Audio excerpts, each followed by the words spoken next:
This is a special presentation of 4 Star Sports Media.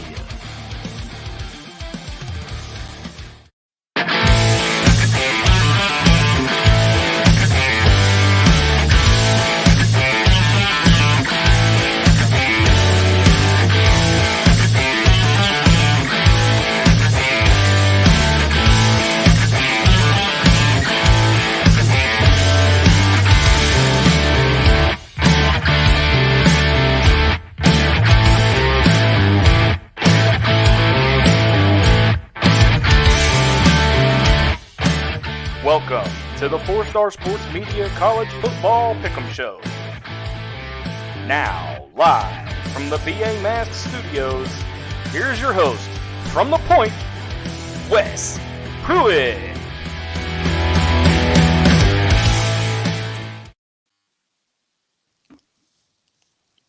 Hello, 4 Star Sports Media Nation, and welcome to Week 7 of the College Football Roundtable. Hope everyone is doing well this Thursday. Welcome to the show. Got Christian Johnston up there in the corner, and the man at the bottom is our guest this week, Mr. Scott from ITalkSEC. Going to come on with us tonight, talk all SEC football. Then we're going to dive into some games.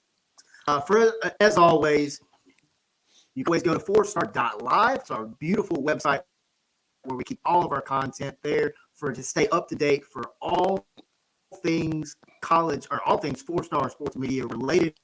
We've got articles from Christian Johnston and I. All of our shows are there. Also, if you want to follow us on the podcast, in the podcast world, that's where everybody listens to sports now, it seems like. Go to Spotify and go to Apple and type in 4 Star Sports Media, and we will pull up pretty much immediately.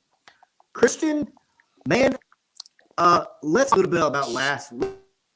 Give me your overreaction from week 6. Well, Tennessee impressed me against LSU. I thought they would have a little tougher time going to Baton Rouge and winning, but man, they just ran away with that game, and I think they have solidified themselves, obviously, as a team that is dangerous this year, and can possibly win the East. I know they got a big game this week against Alabama. It doesn't really affect them too much, win or lose, because the East is still wide open. But yeah, I mean, Tennessee looked great last week. I think they lost maybe a couple guys for the game this week, but nonetheless, it's a big game. The fans are going to be pumped up for it as always. Haven't been too many big games between these two teams lately, as far as national importance. But I think Tennessee has solidified themselves as a good offensive team, and defensively, I think they're improving every week. And it's going to be a tough game this week, but I think I say overreaction because LSU, I thought LSU was a little better than that, but was going to play a little better than they did. But I think the overreaction could be on my part that Tennessee might be for real this year. Yeah, I agree completely, man. My overreaction from last week is A&M and Alabama. That game was a lot closer than I expected it to be. Yeah, totally. And when you get down to the nuts and bolts of it, A&M had a shot to win that game. Now, it didn't matter if that guy caught the ball or not. He wasn't going to score. But when you get down to it, I think Alabama is beginning to become a little bit exposed the last few weeks. Obviously, Bryce Young not playing is a key to that football team. But that's got to be my overreaction for the week, man, is the fact that A&M just kind of lingers sometimes, and they just kind of hang around, man. It's really crazy. Scott, what about you? Well, that game last week at Tuscaloosa was an overreaction really on both parts because, Jimbo, the last 2 years going to that game, he's lost 2 games. Mississippi State and Arkansas beat them 2 years ago, and they played their best game of the year against Alabama at home.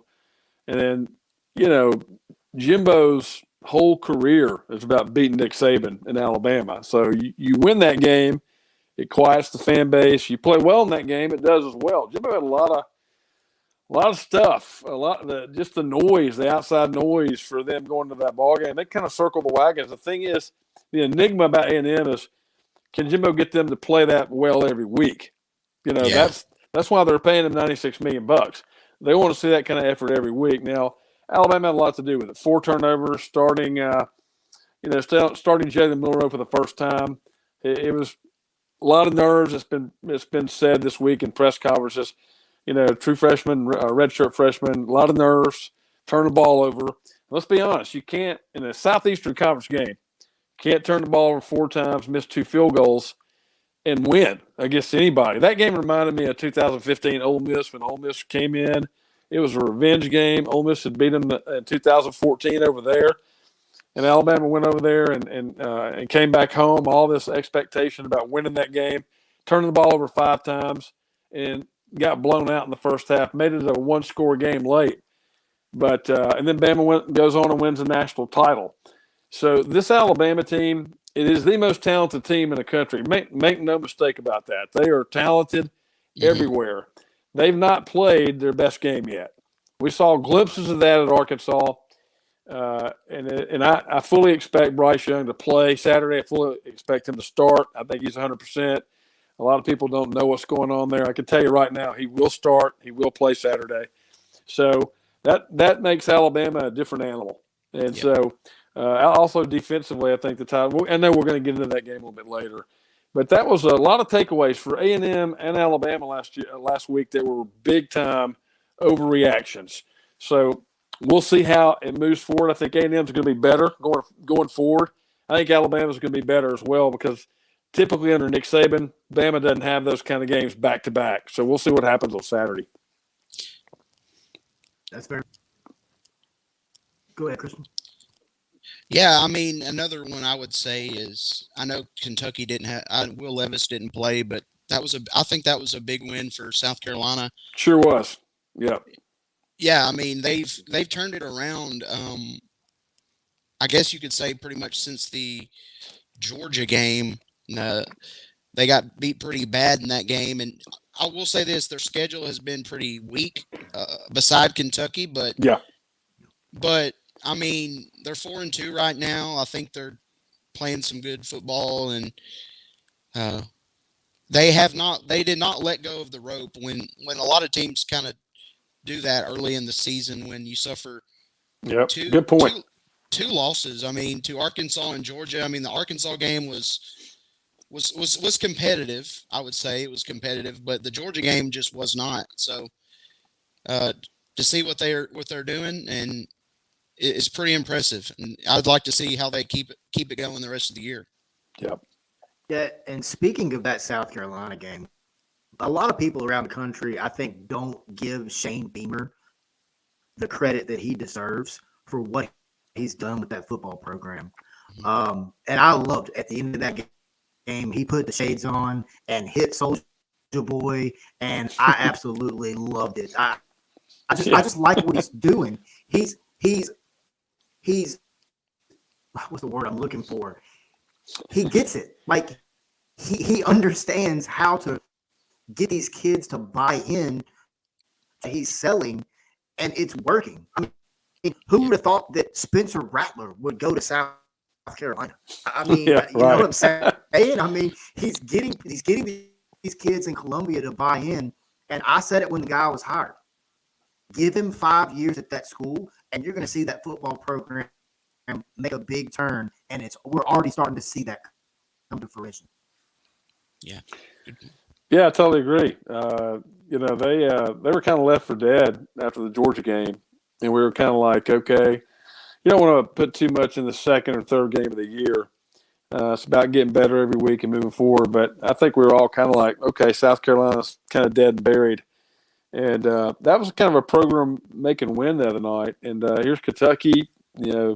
again, getting back to starting quarterbacks, you look at what happened to Arkansas on the road last week, and you look at what happened to, Kentucky at home. When you take your starter, whoever it is in the country, you take your starting quarterback out of the ball game, you're a different team. I don't care who you are.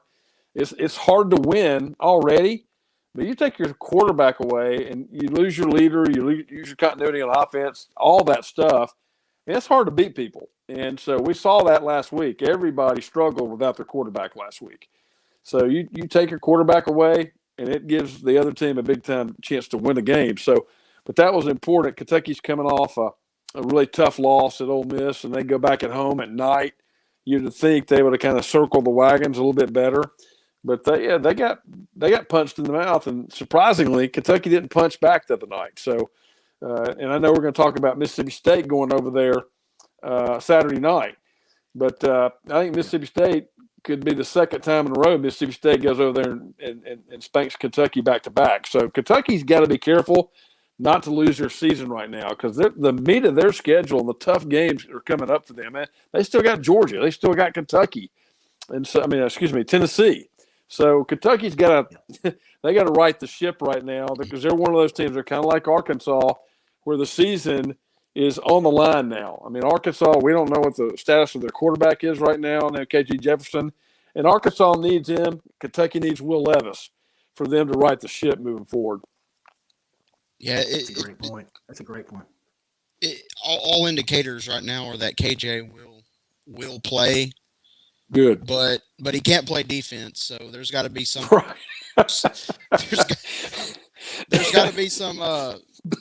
There's got to be some, plays made this week against BYU. I know.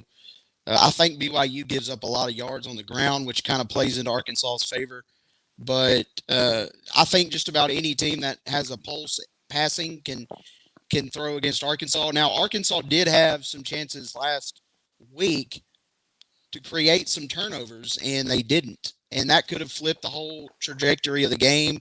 I know Arkansas got to the inside the 5 two times and did not score. I mean, head scratching play calls, wasn't it, down there? Yeah, with a true freshman at quarterback, and I mean, they would love to have those plays back, but they make those plays. Maybe it's a different ball game, but you're right. You can't. The red zone trips and coming up empty last week was kind of scratching your head watching that ball game. Yeah, it definitely hurt. It hurt their chances in that game. Yeah. Definitely. Well, hey, speaking of chances, obviously there's one name that everyone in the SEC is going to mention right now.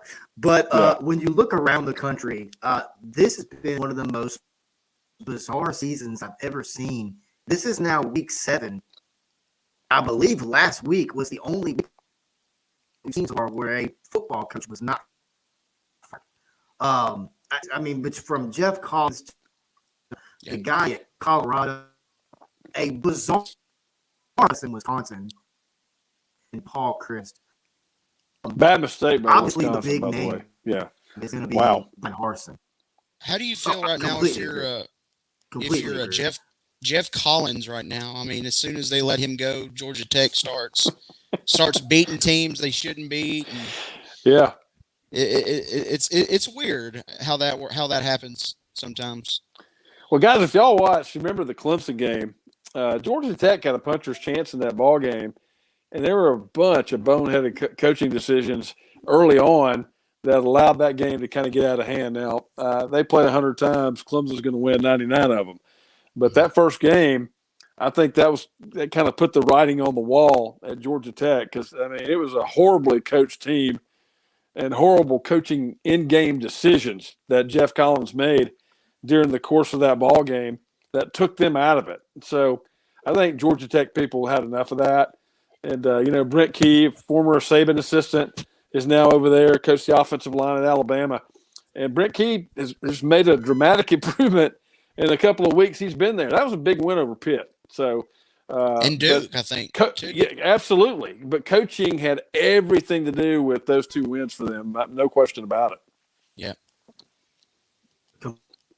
Agree. So when it comes to the Plains, we've seen fans poison trees, just some wild antics down there. does that guy was crazy. So Yeah, Harvey does Updike. Brian Harsin? Yeah, does Brian Harsin make it out of the bye week? Still the head coach at Auburn is my question. Probably not, guys. That's probably when they're going to make the decision. They play Ole Miss this weekend, and we're going to talk about that and get into that game here a little bit later. But just on the surface, the way Auburn's offense plays, they got one play. They got one guy that can make plays on offense outside of Tank Bigsby. Then they just simply don't get the ball in his hands enough. But their best play is the quarterback dropping back and running like crazy. So Robbie Ashford runs for his life, gets about 100 yards every week. But they got no downfield passing game. They can't protect the passer, and they just can't run the football. And Auburn's defense has been good enough to give them chances to win. They were good enough last week against Georgia, really, to be honest with you, when you look at what Georgia did offensively.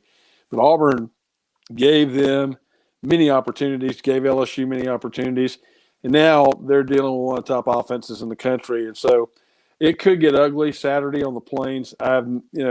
There's a lot of crazy things that happen in Auburn. We've seen it, the Missouri win, Alabama playing down there, Georgia playing down there. Crazy things, LSU, have always happened at Auburn. But they're running out of that luck now and playing early in the morning. I just think Auburn is in danger of getting blown out again for the second time. And you wonder how much longer the Power Breakers at Auburn are going to put up with just getting hammered every Saturday. And so it's only going to get tougher for Auburn moving forward. But this LSU game, the LSU game a couple of weeks ago, you allowed 5 yards passing to LSU, still couldn't win it. So turnovers and all that. So, but Ole Miss is going to score often and early. And Lane Kiffin likes to go put nails in coffins in these type of games. So if it gets really ugly and they got a bye week, I would look for Harsin. We all know he's going to be fired. But, yeah, he's the logical choice for the next guy fired and probably the one that's coming up next. Well, Christian, let me ask you this, man. Other than Brian Harsin, who's another coach out there that may be a little concerned about his job? Oh, man. Like you said, I mean, I think the playing field's starting to even out a little bit in the SEC, and you're kind of starting to see who's got what it takes. And, if you look at records, you can get caught up in record just by looking at records, but you got to look at why teams are losing. I really don't think at the moment there's anybody that comes to my mind that other than Brian Harsin, he's the popular topic right now. I can't think of anybody, honestly, right this second. Yep. Well, we've had a bunch of influx of new coaches. They're getting started. A couple of guys in their second year doing really well. Probably not anybody, unless there's a total collapse at Missouri. Eli Drinkowitz could be a guy that might want to pay attention to what's going on. It depends on how the rest of their season goes. And again, they got a tough road ahead of them. They've still got to play some pretty good teams in this league. And depending on how they respond in those ball games might, depend on whether or not he's around. They've played very well at home, and they've been in every game and had chances in every game that they've played. So that we'll keep an eye on him. I like him a lot. I think he brings a lot of energy. And I just don't think if you're Missouri right now, that would be a cool decision. I mean, where do they want there, right? I mean, who are you going to go get? I mean, you've already gotten rid of Barry Odom, who's a pretty good football coach. But he would be the next choice for me to a guy to watch over his shoulder a little bit as the season continues on. I think defensively, Missouri is their defense is what's kind of flipped the season a little bit. They're not winning games, but they're competitive. And if you watched them at the beginning of the year, it was hard to find a reason to think that they were going to even be competitive in the SEC. But they really should have beat Auburn. If you can make a great case, they should have beat Georgia even. So should have been. Yeah, that's the game that they got away. Totally outplayed Georgia. Should have won that game. And those are opportunities that you just can't get back. So yeah, exactly. And what was it? Who they play last week? Florida. That's a close game. They were in it to the end. They held a good offense to only 24 points. And back to Wes's question about a coach that he's probably not, obviously not on the hot seat, but he's probably got a lot of question marks right now. Is Brent Venables at Oklahoma? Yeah. You know, to lose 49-0 to your bitter rival, Texas is not that much better. Should not ever be that much better than Oklahoma. So, and to get a goose egg against your rival is bad enough, but to give up 49 points, I can't explain that. I will say this about Brent Venables. I know Brent Venables well. I spent a lot of time up at Clemson doing speeches and being around that program with Dabo. I've known Dabo my whole life. And had a chance to get to know Brent Venables when he first went to Clemson to be the defensive coordinator. The guy's a great X's and O's guy. The guy's very loved by his players. He's a great recruiter. I think he's a great defensive mind, one of the best in the country. But I'm going to blame right now Oklahoma's problems on Lincoln Riley. The way he left that program, I agree. Just totally left it in shambles. They lost, 27 guys off last year's roster that went other places, including their top two quarterbacks. Their best wide receiver went to Oklahoma, and their running backs all transferred out as well. So he took that job over. It is a major rebuilding job for Oklahoma. And when he took the job, I think he thought, hey, we got a good roster, going to have a great quarterback with Caleb Williams. And that changed everything when those receivers and linemen and quarterbacks left. So, but that's the day and age we live in now, the transfer portal and all the stuff that goes with that. And didn't really have time to get in the portal and get some players over there. So this Oklahoma roster, you usually see it's one of the top 2 rosters in the Big 12, one of the top 10 rosters in the country. It's not even a top 30 roster right now. They've got a long way to go. Now, the question we all want to know about Brent Venables, is he a program builder? A lot of the coaches going in now, they don't have to build programs. They're just taking over and moving on. So we don't know that about Brent Venables yet. He was under Dabo when Dabo was getting started at Clemson. He saw how Clemson was brought along, especially from 2010 up into 2015, that 5-year period where Clemson became, one of the elite programs in the country. So he's been around that. He's been at Oklahoma before when they were great. He's got a strong name in Oklahoma and Texas, but I think he's going to have to recruit himself out of this right now, much like what Florida State's having to go through down there with all their situations. So, but I think Brent will get it done. But this is going to be a whole lot longer process than any of us really thought would be possible. When's the last time these guys have been consistently outside the top 20 or outside the top 25? We hadn't seen that since the playoff era, guys. So them and Oklahoma, absolutely. Them and Texas were both unranked last week when they played, which was so first time odd to see since 1998. It's also the first time that Oklahoma has now lost 3 straight since 1998. And might be 4 or 5 in a row too.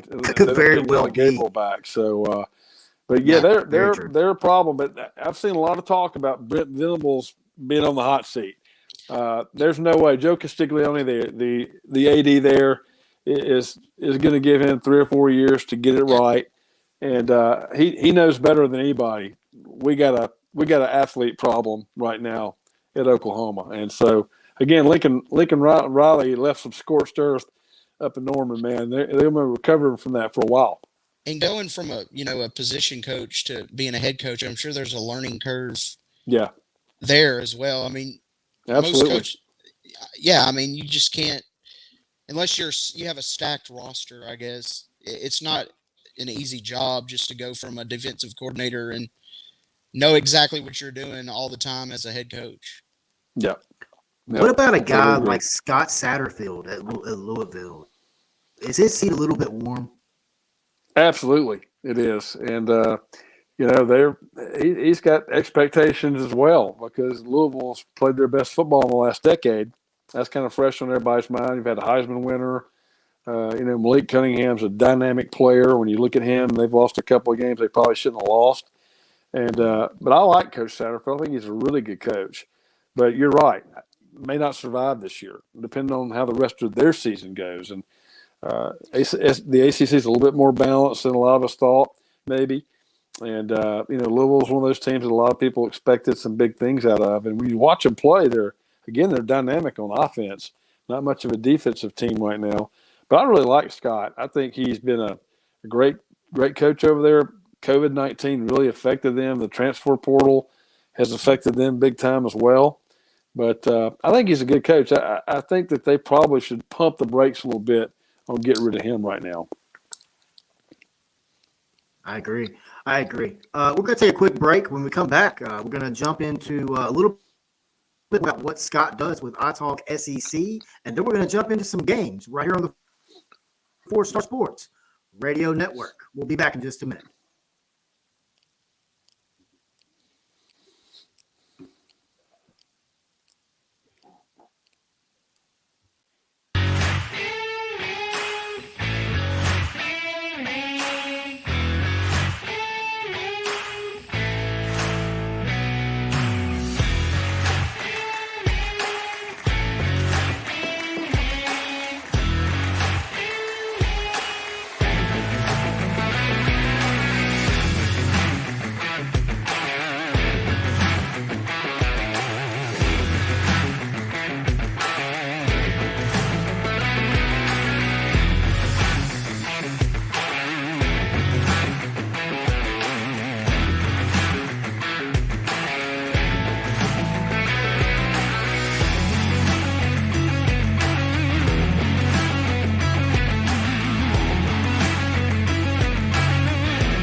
Are you muted, Wes? Now I'm unmuted. We're back here on the 4-Star Sports Radio Network. Got Scott Moore from iTalkSEC joining the show with us tonight. Scott, let's talk a little bit about you, sir. So you talk all things SEC. So give us a little bit of background information on what you do. Yeah, man. I got started in talk radio in 2001 in Birmingham, Alabama, and Jay Barker was my first radio partner. I've known Jay 35 years or so, and we got into radio together. I worked in Birmingham for 4 or 5 years and went to a show called Southern Sports Tonight, which was one of the most popular shows in the South. Myself and Max Howell, Terry Bowden, Dale Brown, and Tim Brando did that show for 5 years together, and that was a blast. Oh, wow.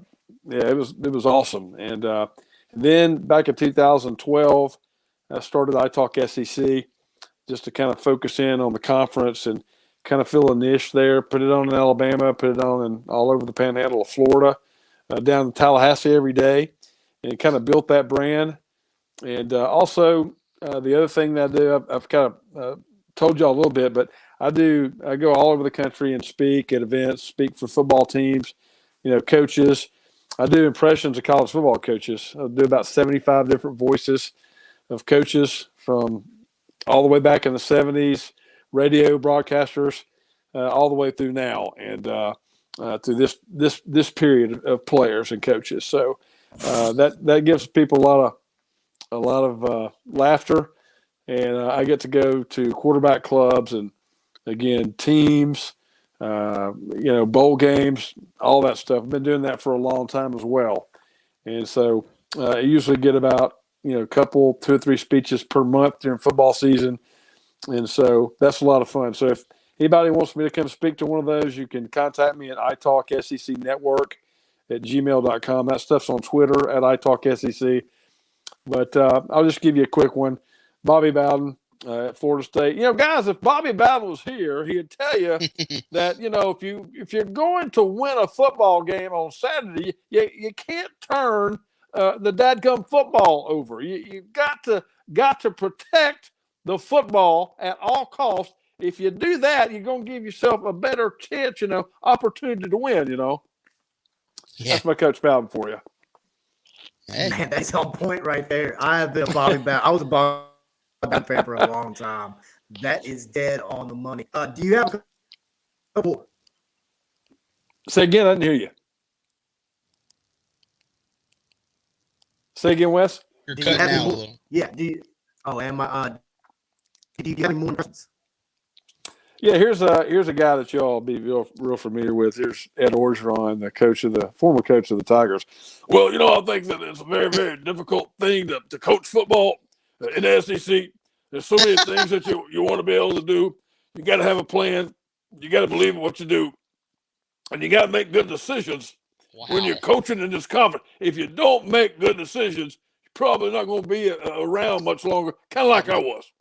Go Tigers! One team, one heartbeat. That's awesome. That's awesome. What do you think the story about him, what he said to, I guess the AD or about, oh yeah, it's true. Where's the door? Or I'll go yeah, to the door. he spoke at the Arkansas, the Little Rock Touchdown Club, which is a great club, by the way. And I'm going to hopefully be going there next year. Talk to Basil up there about going, and so, but yeah, they came to him and said, we're going to give you $17 million to walk away.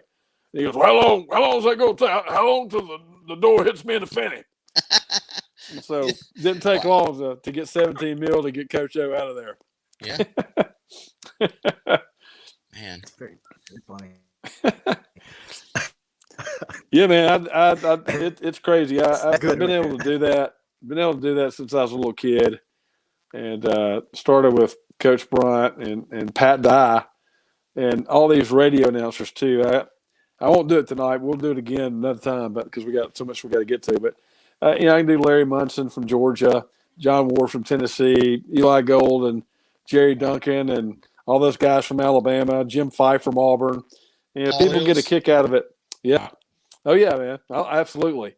So all those guys, my Frank Broyles, since you're an Arkansas guy, I'll do my Frank Broyles for you right quick. So one of my favorite coaches, met him and Keith Jackson many times.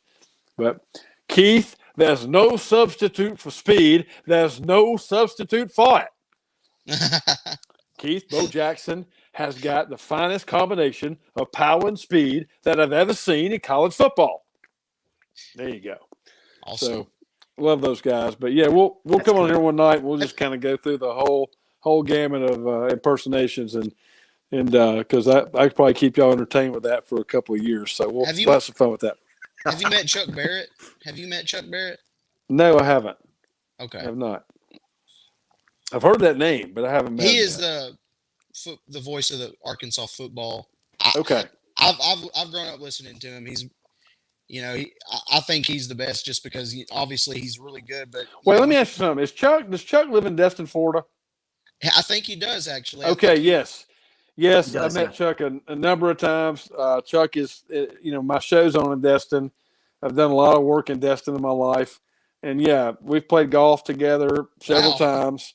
And so, yes, I've met Chuck. We did a golf tournament together about 4 years ago, and I played on his team, and it was a really good time. And it was an off week for Arkansas during the football season, probably in 2017. But he's a good man. I really enjoy talking with him.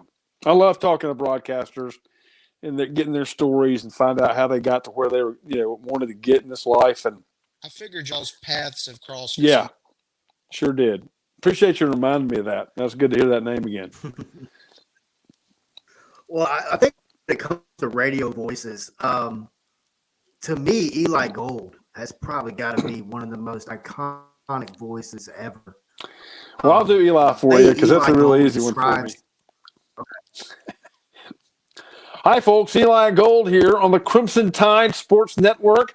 The 104th meeting between Alabama and Tennessee. The Crimson Tide rolls into Knoxville, ranked third in the country. The Volunteers, their highest ranking, at number 6. By the way, Alabama has more wins in Knoxville than Tennessee has wins over Alabama in period. Back in a moment on the Crimson Tide Sports Network from Learfield. Hey, you should fill in for them one game and see if anyone Man, notices. it's damn good. Oh, God. Fill in for them one game and see if anyone notices. That would be awesome. Yeah, absolutely. I've known Eli a long time, and those Bama broadcasters. Chris Stewart's a good friend of mine. Is doing a great job he's a great basketball announcer, and he's really finding his way this year as a football guy, and one of the best basketball guys I've ever heard. I have a lot of respect for these basketball play-by-play guys. That's a hard job, and I think even as long as I've been broadcasting, being a play-by-play guy really hard. It's hard to do, man. It really that's why I've been in talk radio. A little bit easier for me to do that. But I got a lot of respect for these broadcasters, man. They are, it's a wonderful thing that they do, and man, every program loves their guys, man, that do their games for them. But you're right, Eli's like an iconic voice. Been doing Alabama football for 32 years, and it's been kind of weird, listening to the broadcast this year and him not being part of it. Hopefully he's going to get back real soon, and it's going to be fun. What about one more question, Wes? Is that cool? Oh, you're good. Go ahead. Did you ever get to meet Rod Bramlett? Yes. Used to have Rod on our show quite a bit. We would always talk with the Auburn announcers. Jim Fife at Auburn became a very good friend of mine. And Jim had some diabetes and complications from diabetes. And that's how he passed away.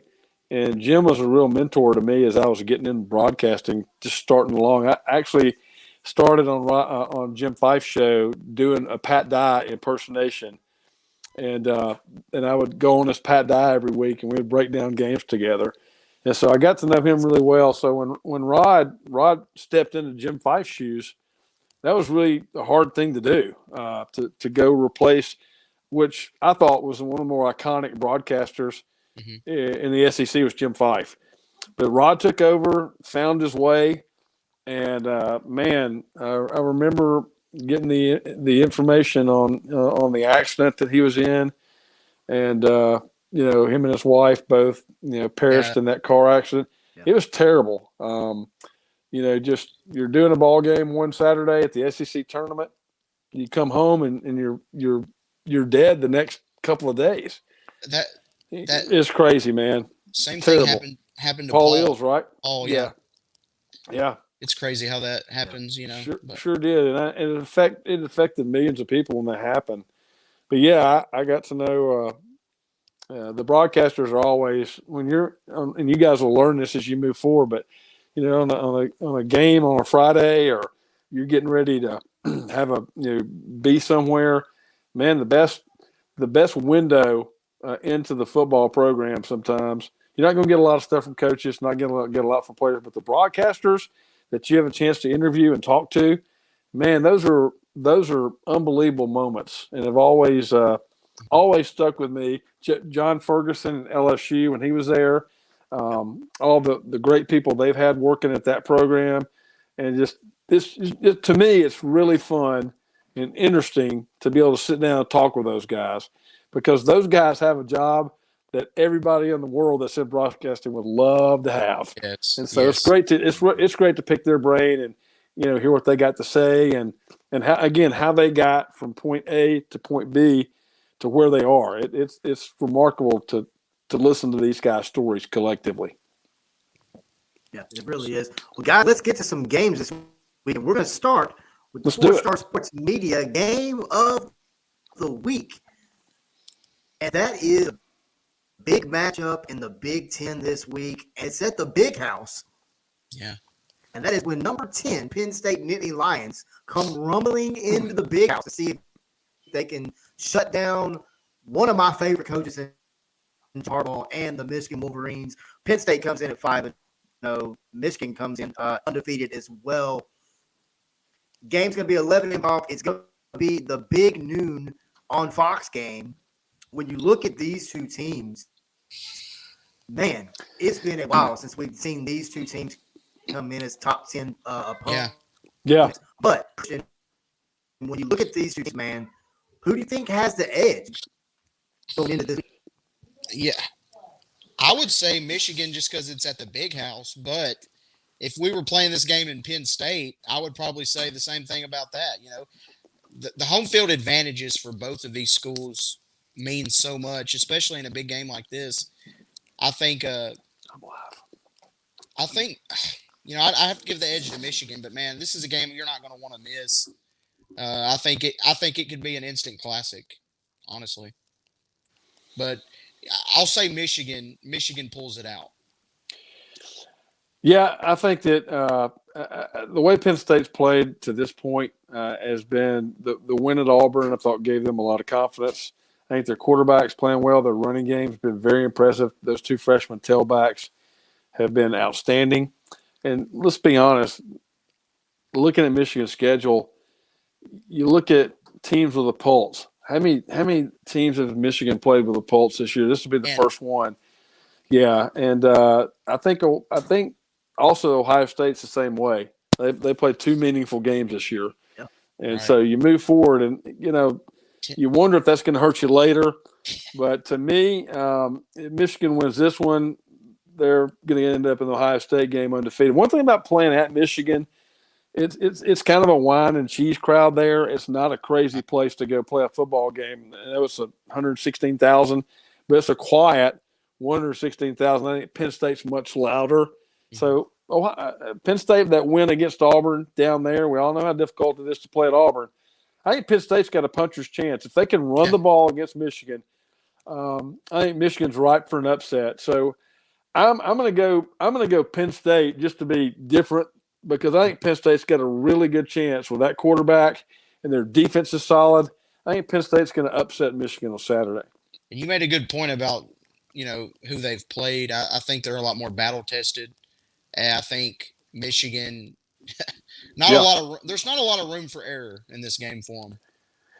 And I think, looking at the lines this week, and I'm pulling them up here on my phone because this is a great week for games, but, Penn State's getting 6.5.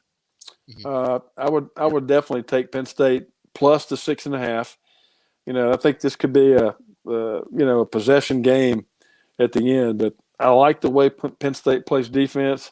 If you stop Blake Corum, which I think they can, then you got a really good chance of beating Michigan straight up. So I'm gonna take Penn State plus the 6.5 and a win straight up there in Michigan Saturday.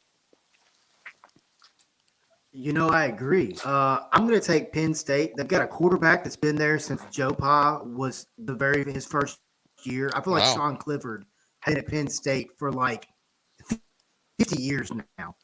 And I tell you what, I think we're a very important hire. Of course, we saw Brent Pry leave and go to Virginia Tech. Then they turn around and bring in Manny Diaz, a guy that probably didn't have the most fruitful career down at Miami, but a guy that is an excellent and proven defensive coordinator. In college football, we find a lot of coaches that are good coordinators, not great head coaches. Manny Diaz fits that bill perfectly. I think Manny Diaz coming over to Penn State has really improved that football team and really helped James Franklin a lot. Give me Penn State to get the win this week. And I don't think it's as much of a shock as many people may think. No, no. I don't think it would be a shock at all. It's interesting to see if Penn State takes that next step. If they can, under James Franklin, they haven't really turned it on. But this year, it's stacking up pretty well. If you get a win on the road at Michigan, I think you can run the table and possibly even upset Ohio State. I agree with that. Yeah, I believe they play this year. So, I think this game right here this is a huge game. Let's just put it that way. It's a huge game. Yep. Absolutely. I agree. 25th meeting between those two teams.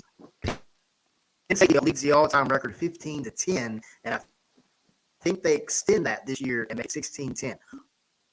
Up next, we've got a first-time ever matchup between Arkansas and BYU in what I think is going to be a very interesting football game. Arkansas, I think they're glad this Yeah. Provo, easy place to go play. First time ever meeting between these two schools. KJ Jefferson will be back under center, as we talked about earlier. Christian, who you got in this one, man? You know, I don't feel great about the way things are going lately with Arkansas. I don't think BYU fans and the players are necessarily happy with the way things are going with them. They had a tough loss last week against Notre Dame. Arkansas, they've been struggling lately. I think BYU is going to be ready to go because it's an SEC team coming to your house. I don't think that's happened too often. I don't think an SEC team has ever played that I can remember at BYU. They're going to want to get this win. I think Arkansas is obviously going to want to get a win to break the losing streak, but I think Arkansas, is going to be bigger and faster, but we all know that's not the only formula to winning. I think the altitude may even play an effect in this game for Arkansas. You don't know how it's going to affect you. You've never played out there, out west, but I think if Arkansas can run the football, they'll have success. The passing defense obviously hasn't been great, but I don't think BYU passes it all that often. So we'll just see what happens. But I think Arkansas pulls out a close win on the road. But it should be a fun one. Yeah, I like Arkansas too. We saw Arkansas lose 3 in a row last year. They turned that thing around and finished strong. I think Arkansas has got a good group of leaders up there. Their quarterback getting back, though, means everything. He's the key to the team, the key to their success.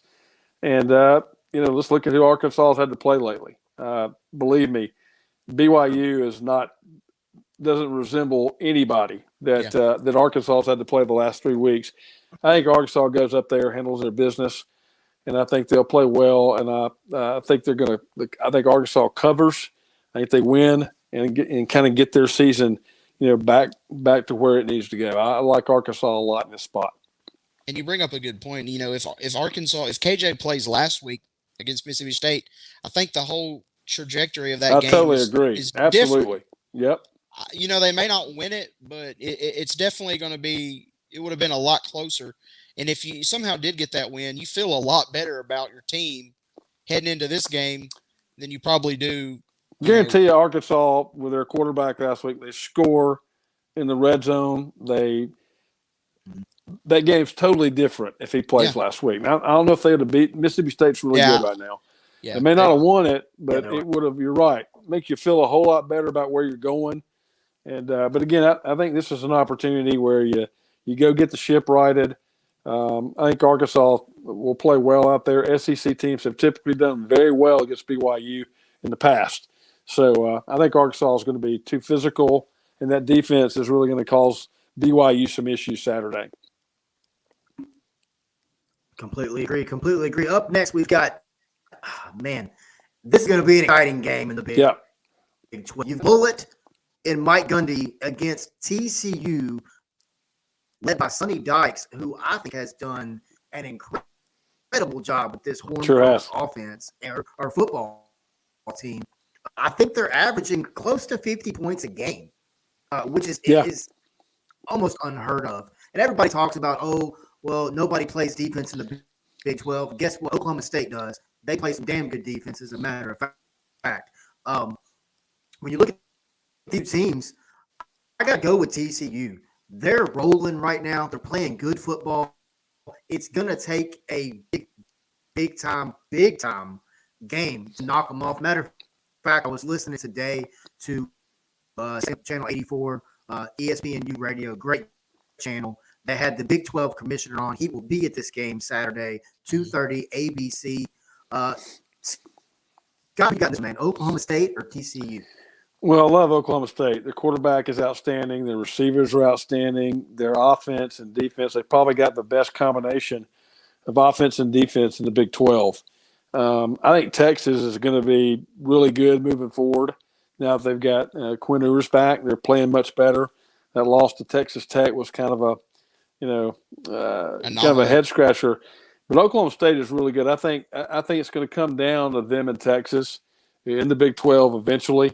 And so I think Oklahoma State, they're on the road, but this is a hungry team, man. The way they lost to Baylor last year and came back and handled that situation, and Baylor was pretty good. So I like Oklahoma State. Let me look up what they're, again, looking at the lines on this ball game on Saturday.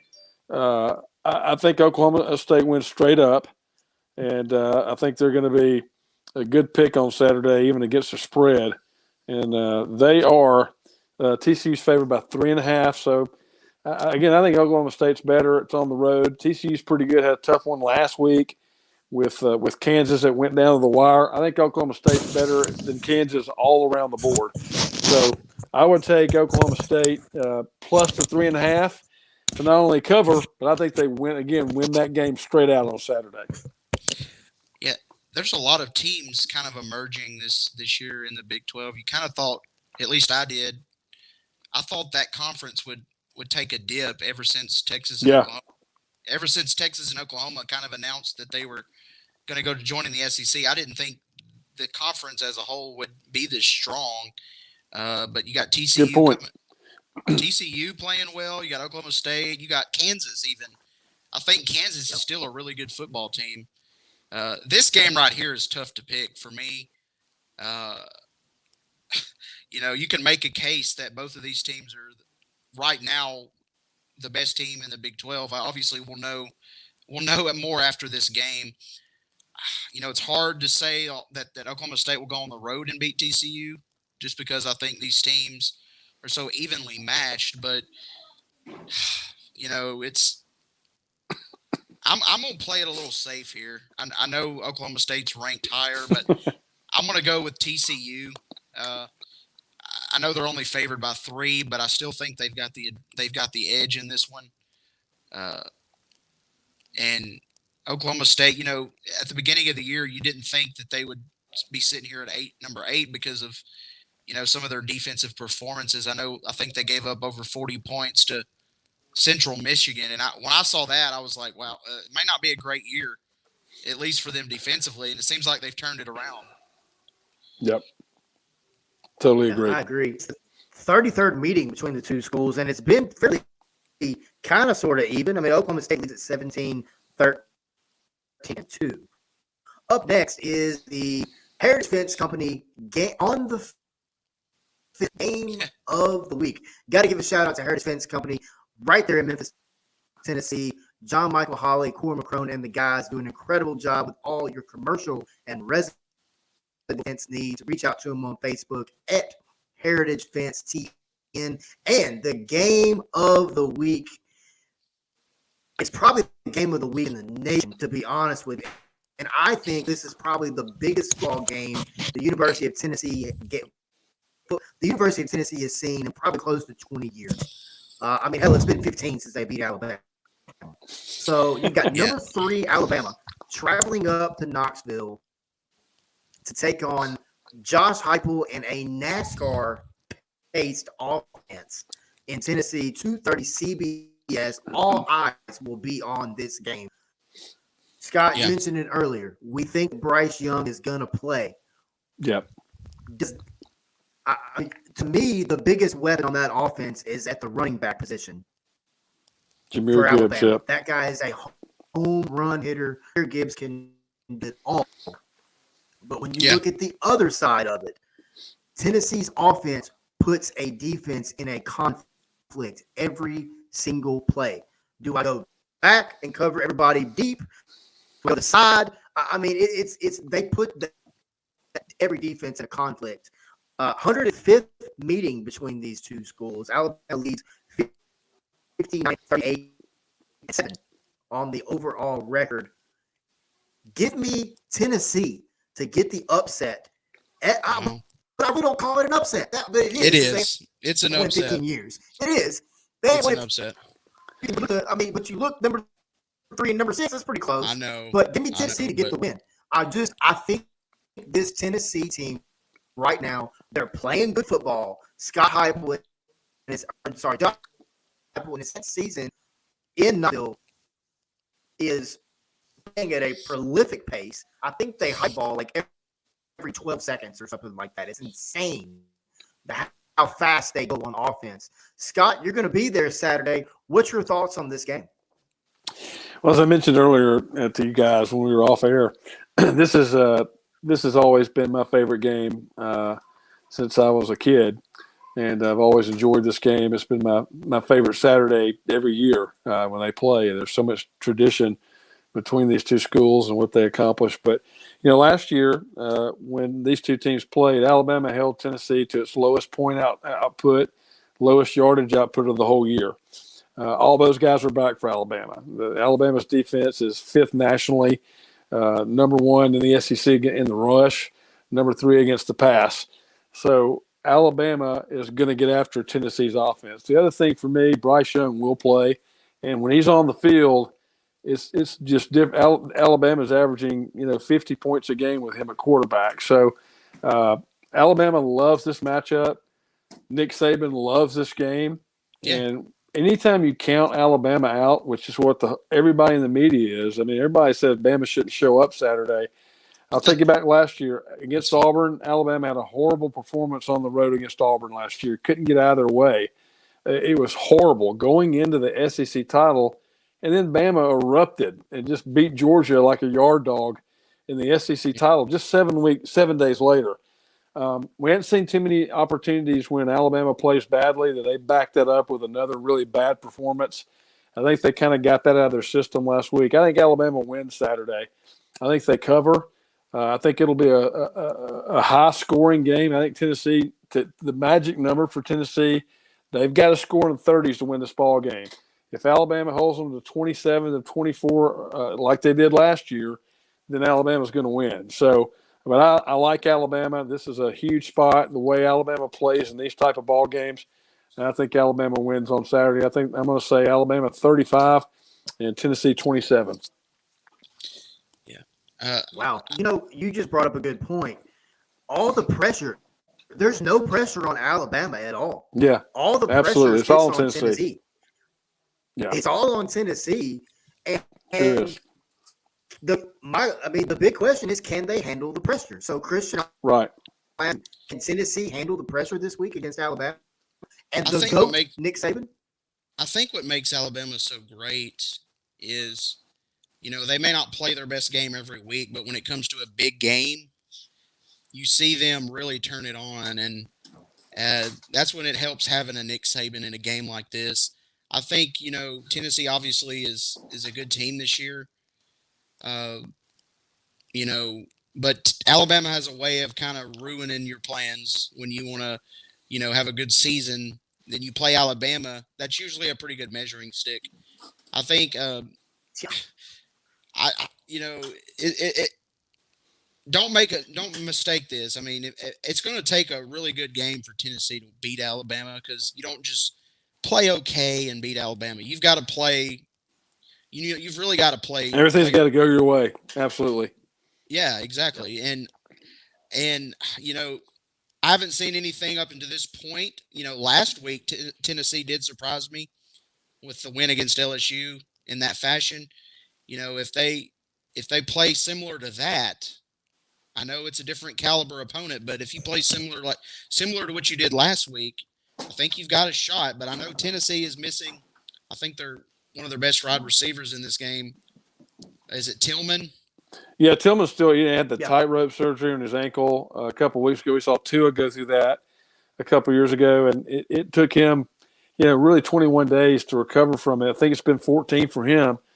And when you're a wide receiver and you got to run by people and you got to cut, he may very well play. I just don't know how effective he's going to be. Maybe in the short passing game, but I don't know if he can get deep and run away from people right now. And he's a weapon for Tennessee. They got other guys as well. Yeah. But there's no question that Tennessee's improved. No question that Josh Heupel's got them playing at a high level. But, the rest of their schedule's coming up. They still got to play Georgia. They still got to play Kentucky. They've got some really tough matchups left on that schedule. Vanderbilt. And this is don't forget about Vanderbilt. Yeah, so this is going to be a tough one. But if Tennessee wins Saturday, they got one more leg up. in the SEC East. It's going to give them a ton of confidence playing Georgia in a few weeks as well. I like Tennessee a lot. I think they're very talented. I just don't know. And you just mentioned it earlier, Wes, about the pressure. The pressure squarely on Tennessee. Game day, SEC Nation, everybody in the world saying you're going to blow Alabama out. Those arguments haven't worked well in the past. So I think it's going to be a great game. Very interesting what happens. I think Bama's played these kind of moments for so many years. And, the experience that you have being the number one team in the country or number two team, whatever, I think it's going to be a very, very fun game on Saturday for both Tennessee and Alabama. I think the Tide will prevail. Yeah, we've just seen it so often, We've seen Alabama just win big games. I mean, how can you really pick against them? I just until Tennessee is able to beat Alabama in a big game, I think, it's going to be hard to pick them, but they have a real opportunity here to shift, not balance the tables in this rivalry, obviously, but to kind of get it back to a rivalry if they can win this game. We've said that for many years. Completely agree. But I think this year they probably have. I mean, it's been. And I could say the same 15 thing. In a row, man. Like the same thing with Arkansas. Arkansas can't beat Alabama either. 2000. Yeah. It's been a streaky 2006. Series that was the year the whole time. before Saban got there. Yeah. Very streaky series. Up next, we've got a big football game going down Tallahassee, Florida on ABC, 6:30 prime time kickoff between number 4 Clemson and Florida State University. Tell you what, Mike Norvell, of course, he was at Memphis, did a great job at Memphis. But I think what he has done at Florida State with what he walked into, what he's been able to do with the transfer portal, I think has been absolutely pristine job. Yeah. This is going to shock some people. Give me Florida State and Mike Norvell to get a big win against Clemson at home. DJ Uiagalelei is a great quarterback. Shipley is a hell of a running back. I think he's a dark horse for the Heisman, in all honesty. But when you look at Florida State, they've got a quarterback now. They've got a defense. They've got weapons, and they're playing good football. Now, we saw an absolute shootout with Wake Forest a few weeks back. But when you look at Florida State, Christian, can they knock off Dabo and Clemson? I don't think there's any doubt that they can. We've seen them play really pretty good football this year. Last week, they really should have won that game against NC State, a really good team. They blew it at the end on a questionable, pass. I think if they kick the field goal there, then we're looking at a 5-1 Florida State, and possibly even ranked. But Clemson is obviously Clemson. You know what you're going to get out of them. Great defense, offense, does enough to keep them on track. I think they'll score enough points. I think their defense will play well and step up to the challenge, and I think they'll win this game. But Clemson, don't sleep on Clemson. I mean, they're not one of those teams that you can just count out. I mean, we said last year they didn't have an offense. They won 10 games last year. Same thing this year. I mean, they don't have a flashy offense, but they're number 4 in the country. So I think they'll win this game. It'll be close. Scott, what about you? Yeah, I think that Florida State's much improved. Very close to that program. Been around it a lot. Been to practices down there. I like what Norvell's doing. He's finally turned things around in year 3. But I think that, Clemson's too good on defense. North Carolina State went down there last week and played very difficult with their defense. The week before, Wake Forest had some issues. Clemson's got a combination of good offense, good defense right now. I think Florida State's on the way back, but not quite there. And I will tell you this will be the toughest environment that Clemson's had to play in this year. And so anytime you get that great environment down there, I've been to a couple of Clemson Florida State games in that stadium. It's crazy down at Doak Campbell. but I think Clemson is too mature. Their team's kind of coming around, and if they get by this hurdle here, then who's going to beat them in the ACC? They've got a clear-cut path now to being unbeaten and getting in the playoffs. So I think Clemson will handle business. I think it'll be a great game, but I think Clemson will pull away late and end up winning that thing down in Tallahassee. Yep, I agree. One game left, and then to our final thoughts on the night.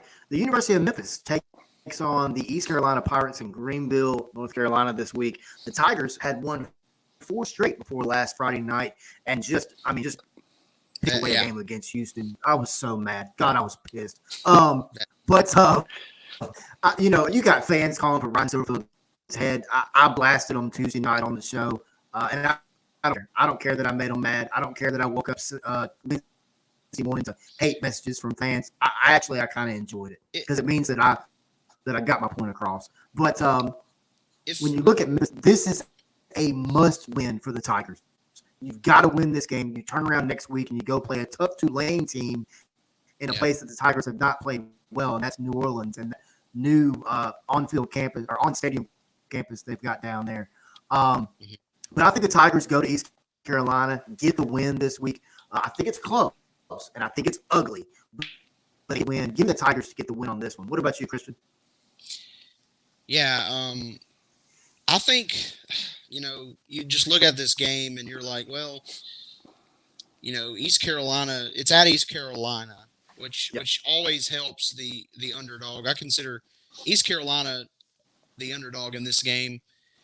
But make no mistake about it, they usually play up to Memphis's level when these two teams meet. Just because I think they kind of see Memphis as one of those games they get up for, so to speak. Yep. And I think they'll get up for Memphis. I think Memphis's talent, speed, all of that will pose problems for East Carolina. But like you said, Wes, I think it's going to be kind of an ugly game. I think that's what East Carolina has to have happen to have a chance. They've got to kind of, throw Memphis off somehow, maybe do a trick play here and there, get a score on defense, because I don't see East Carolina really being able to stop Memphis. I think Memphis might be able to – Memphis could stop themselves on a couple drives, but I don't think East Carolina is going to necessarily pose any huge threat to Memphis. But I do think somehow, some way, they're going to stay in this game. And I'm not willing to go with the upset, but I will say Memphis gets the win, but it'll be close for sure. Yeah, listen, the way Memphis lost last week, it was toughest way to lose a ball game ever. They totally dominated that game, and I like the way Memphis plays offense. East Carolina had a really good showing at home against NC State in week 1.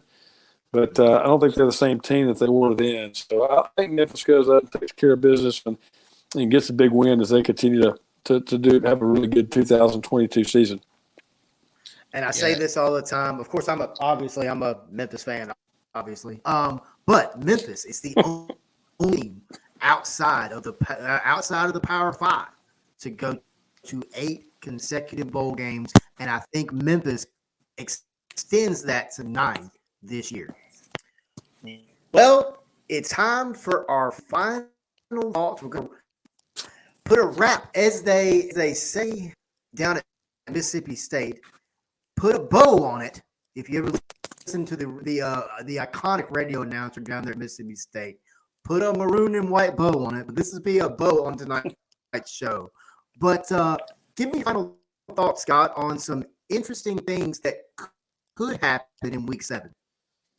Well, first of all, the amount of great games that are going on this weekend is awesome. It's a great day to just grab a TV and make a day of it. But I think it could be a crazy day. There's obviously going to be some ramifications as far as the playoff goes, as far as national championship implications, conference titles. I think we're going to find out just where everybody's made of this week. Where does the SEC really stack up? Does Tennessee enter the race, or do they not? still with Georgia out there and Alabama out there and Ole Miss. And are they a pretender or a contender? That's what we're going to find out about Tennessee this week. Is Michigan, again, playing somebody with a pulse? I think this is their first real challenge. Penn State's already had a couple of challenges. So that's going to be an interesting game. Again, we talked a lot about the Big 12 and its race shaping up. And so I think the final thought for me is just I think the picture nationally and from a conference standpoint all over the country comes into clear focus this weekend, and that's going to be a lot of fun. Yeah, no doubt. Christian, what about you, man? Yeah, I think it's a critical week for a lot of teams. Obviously, like Scott just said, it's kind of make it or break it this week. There's a lot of big games, and you'll kind of see what teams are really made of this week. That's kind of what I'm looking forward to the most. Every Saturday brings a new, outlook on college football. So, I'm just looking forward to watching some good games this week, and I'm sure we'll have some breaking news at some point, or like we always do. But there's some games this week that may not be on people's radar that I think will be interesting to watch as well. Yeah, Florida LSU would kind of be an interesting game for me. Yeah. So,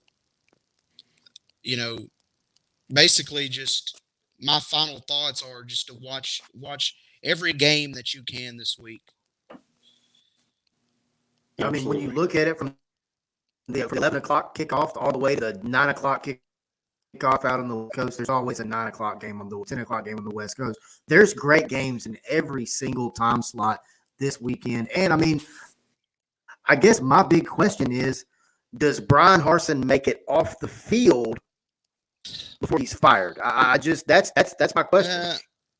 Is he going to get the Herm Edwards treatment, as I like to call it? Because that's basically what happened to Herm. Herm was coming off the field, and they were like, "Yeah, you're done." I know the expectations are high at Auburn, but I don't know if it's. You look at the season they had last year. Obviously, they don't want to see that repeat itself this year, but I honestly don't. I'm not really on all this hype that he needs to be fired immediately. I think he's a good coach, but I just think it's unfortunate that he's coaching at Auburn where you don't have a lot of room for error. You don't have a lot of time to rebuild. And I think eventually, it's going to happen.